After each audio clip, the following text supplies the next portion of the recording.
Hey guys, what's up? Welcome back to the channel. I have been seeing all over my social media people's no buy, what I'm not buying in 2025, my no buy list, these are the rules, blah, blah, blah, blah, all the things, right? I kind of did this last year. Gonna do it again this year. These are 10 things that I am not going to be buying in the next coming year. I'm really looking forward to this. And as I go through each thing that I'm not going to be participating in or buying in the next coming year, I will tell you like why and my reasoning and if there are any exceptions. So let's get into it. We are starting out strong, and that's going to be clothes, shoes, accessories, bags.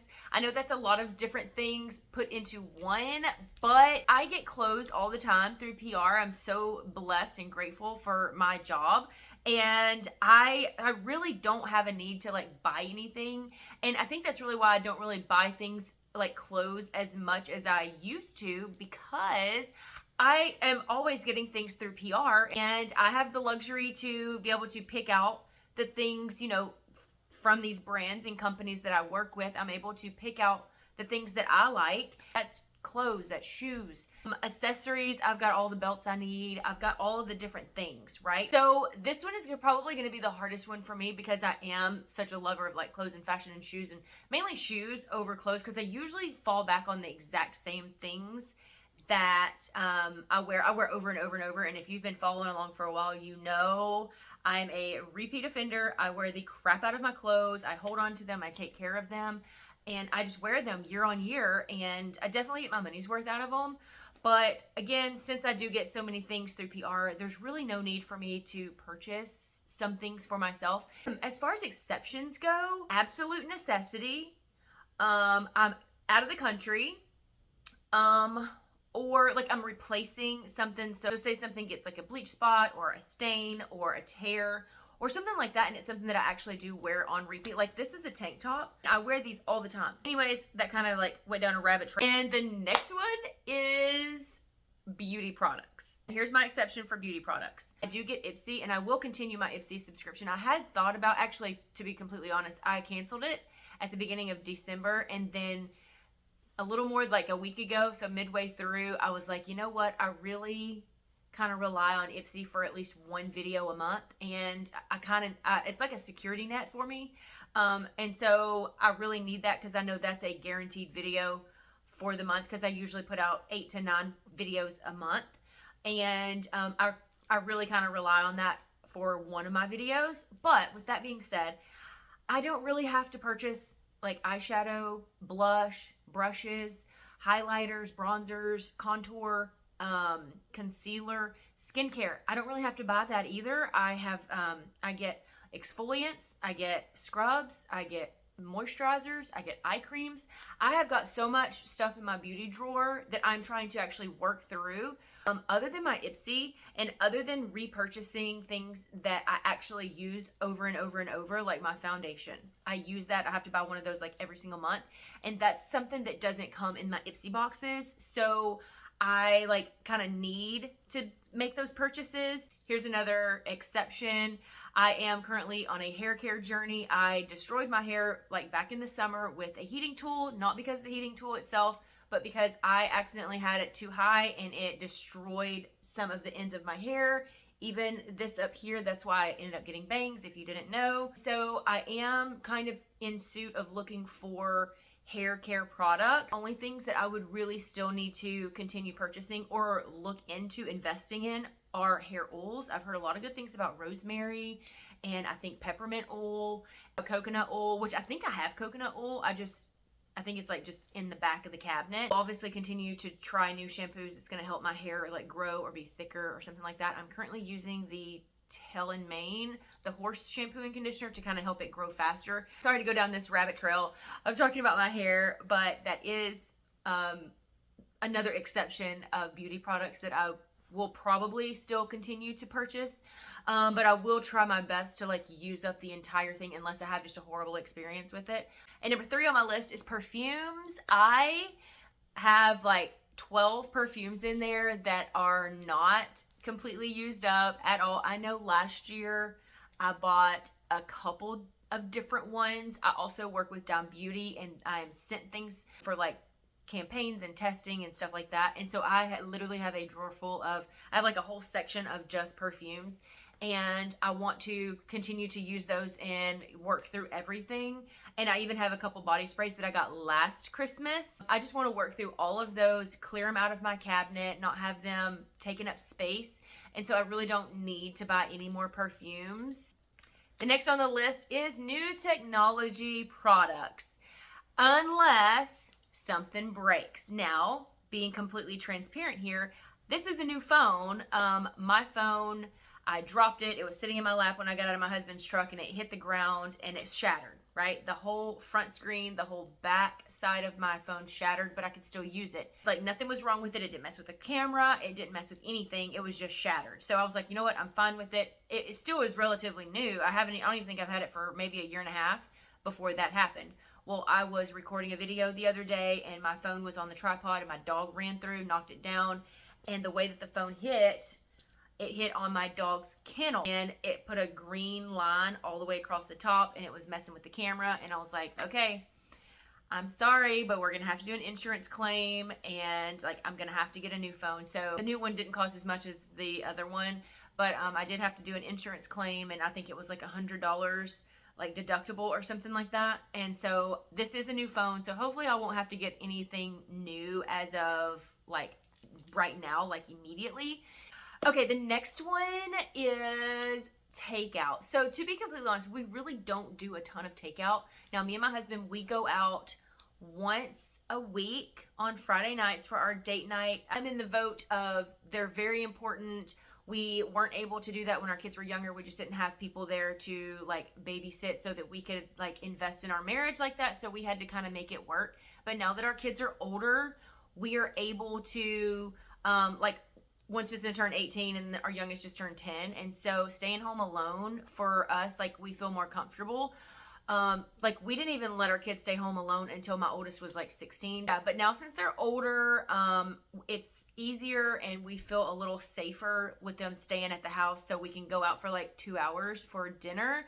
And we've been doing that for, I'm gonna say probably the past year and a half, because we used to do like lunch dates.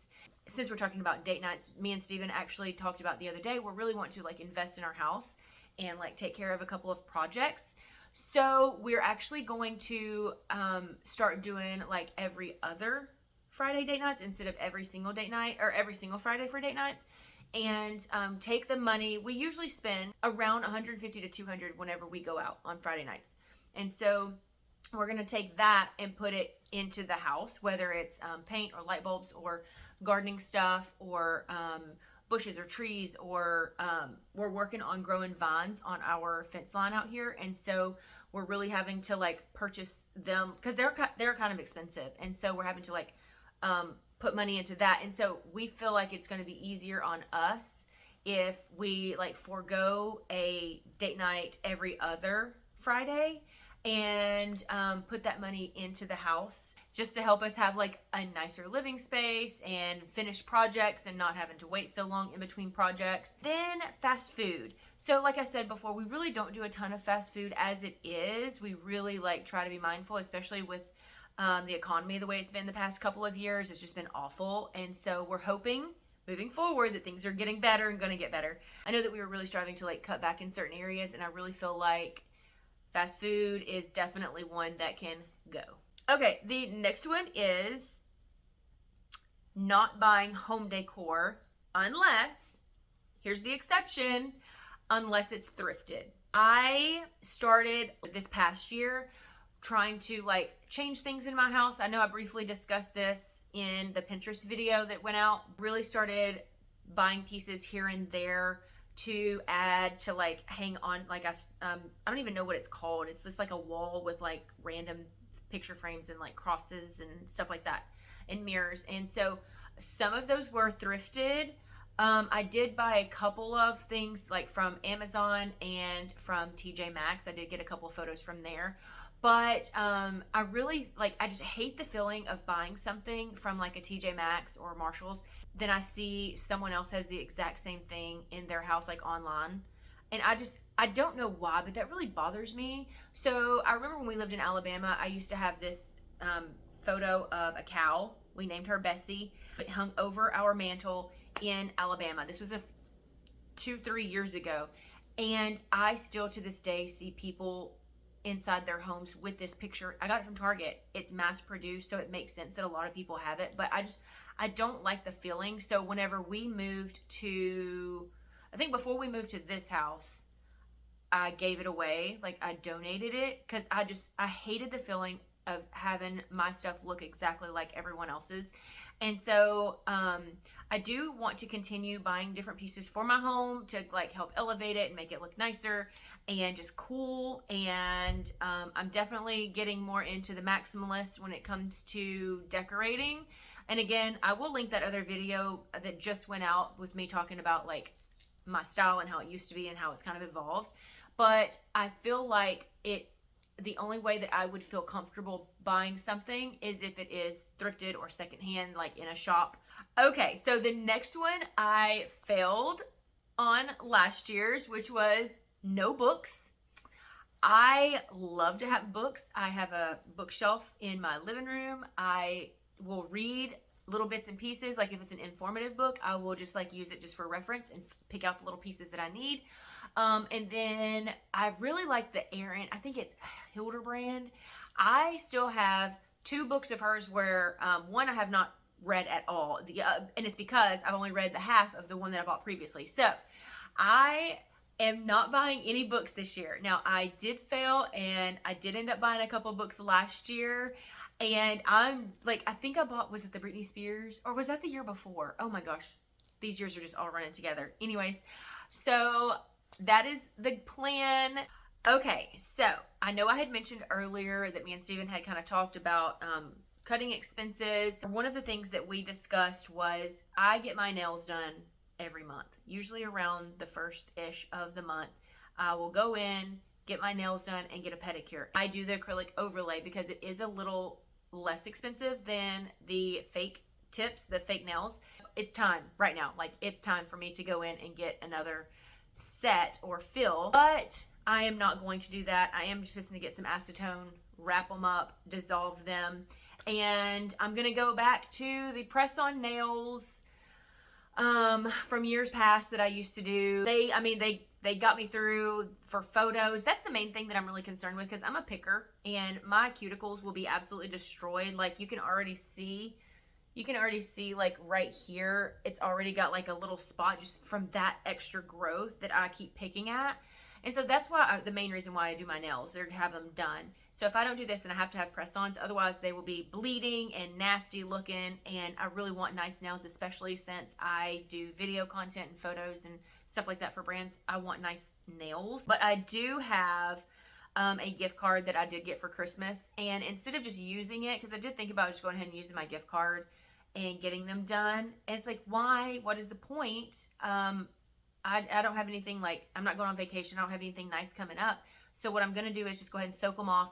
And then when time comes and I like have something special going on, I will just use my gift card. So if I'm getting my nails done, it'll be because of a gift card, basically, I guess is what I'm trying to say. Unless there is something just amazing going on where I really need to do that, I will not be doing nails in 2025. And going along with the monthly treatments that I do, I'm also canceling my facials. I've been going there. It was a year in September, so almost a year and a half. And between going there and social media, I have slowly but surely began collecting different tools to use at home. And so I think we're to the point where, because I'm not doing like anything abrasive at the spa. It's like they don't use needles, so I'm not doing like Botox or fillers or anything like that. And so I think that what she does, I can do at home. I have a red light therapy wand. I want the mask, but I have the wand, so that's better than nothing.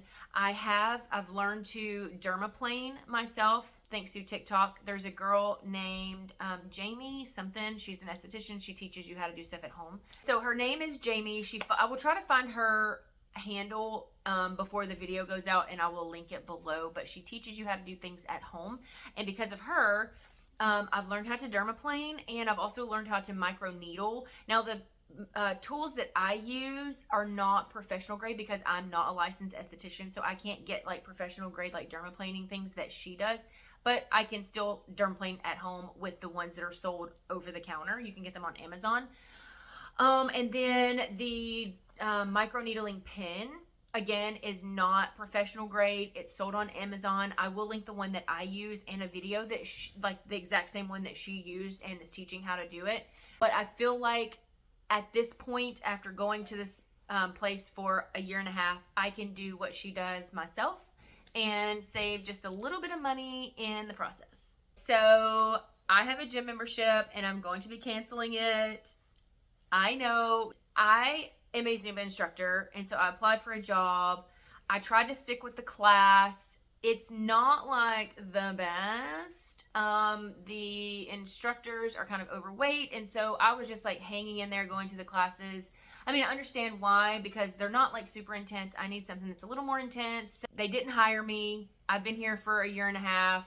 I've emailed, and they're not even like locally run. Like they're locally run, but the people like over them is like a big corporation that lives in California or something like that. And they never got back to me, anything. And so I feel like instead of just wasting my $25 a month membership there, I kind of got to where I wasn't really going at all. I feel like me walking and doing my own playlist here, I get better results than going to a facility where it's okay. It's not anything exciting. Just kind of got to the point where I wasn't going. I didn't like the classes. And I just wasn't really seeing any results. Like I said, I got better results walking and doing my own playlist, my own Zumba playlist. And then that was supposed to be my last one. And then I just remembered and I went ahead and wrote it down real quick. What I'm not buying in 2025 is organization tool things. Like I think this was on my one from last year. I made it throughout the whole year without having to buy or at all buying any type of organization systems. The ones that I have work perfectly. I've got everything set up the way that I like it. And even in my kitchen, I've got things set up the way that I like it. So here's the exception, unless something breaks, or I guess unless we move. I mean, I guess that is a possibility. I don't see us moving anytime soon. I mean, we're pretty content here at the moment. So I just, unless something life-altering happens and then we move to a bigger house with more space and I need more, I don't necessarily see myself buying any more organization systems for the next year at least. That is it for my no buy 2025. Do you think that my exceptions are acceptable? I feel like they are. Trying to justify them in my head, but I'm really trying to like not spend as much. Hoping that this year, moving forward, 2025, with these combined things that I would normally put money towards and put that in like a not savings, but like set it to the side, then I could take that, or we could take that and put it towards things that kind of need to be done. Like I said before, we have a deck that I want built. Our lovely dog busted out 2 screens on our lanai, so those need to be replaced. There's just a couple of little things that kind of need attention, and it's like, oh wow, that's $400. Oh wow, that's gonna be $3,000. I have some light fixtures coming through partnership, so I'm really excited about those. So I'm either going to be calling my father-in-law and getting him on FaceTime, or doing some YouTube videos. There goes my lovely dog. Anyways, that is it, and I hope that you guys enjoyed it, and thank you guys so much for hanging with me throughout these past couple of years. We are almost to 1,000 followers. I'm hoping, since this video is going out tomorrow, that will be the last day of the year. If you haven't subscribed, please do so. I'm 15 away from 1,000, and that is so exciting. And then I have more bigger goals for the next year, and so I'm so excited, and I'm looking forward to the new year and what's like the good things that are coming. I am super excited. I know my oldest son is visiting turn 18 next year, and he's going to be graduating high school and starting, I guess, a whole new life. I don't know. Any parents out there that's been through this, let me know what to expect, because at this moment I really don't know what to expect. But yeah, I hope that you guys can forgive my rambling, and I hope that you stick around for next year. And yeah, I guess that is it, and I will see you next year. Bye.